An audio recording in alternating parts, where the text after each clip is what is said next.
Hello, chicken chow na chicken soup chow ho ko kadu cha nin tin pot la ki pot do the lo ina ka ga si min tin kahin si ma na ka sim na long chom cha video kahin koi din pha ting le I ta bangam kahin te si de ran tu yam tu lo ham restaurant so a do ha ki hi nam na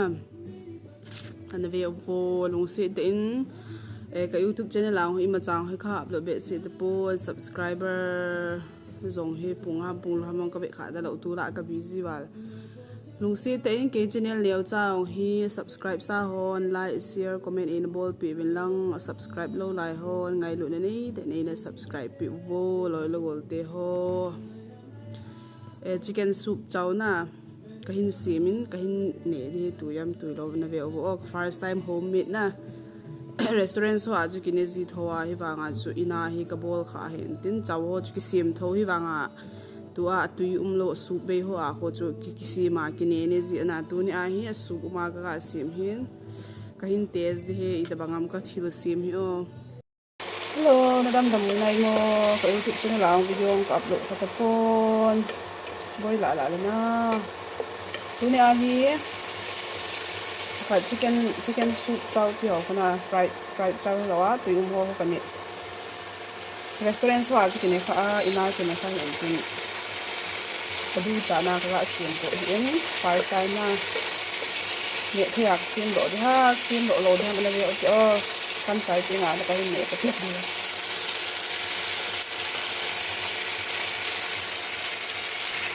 cái cổ phi nga cổ phi lông pang gọi cả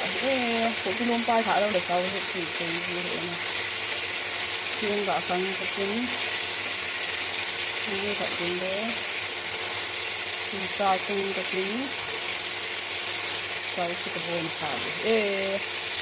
hai tiếng ăn lệ trứng cái màn hồ là trứng may đấy chili powder to ai em na turmeric powder to đậu thu san pa onion hai tiếng ăn lệ sauce black sauce to cái nào sauce nhiều phải gọi phải ra tôi thì là chỉ to mẹ ăn không nhiều phải gọi cả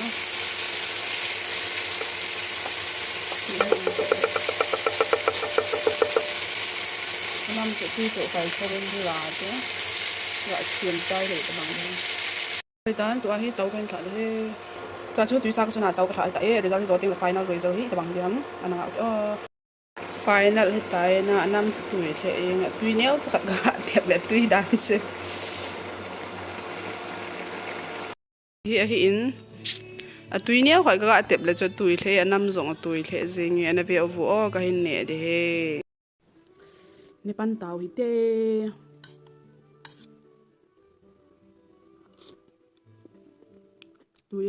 tuy đàn chứ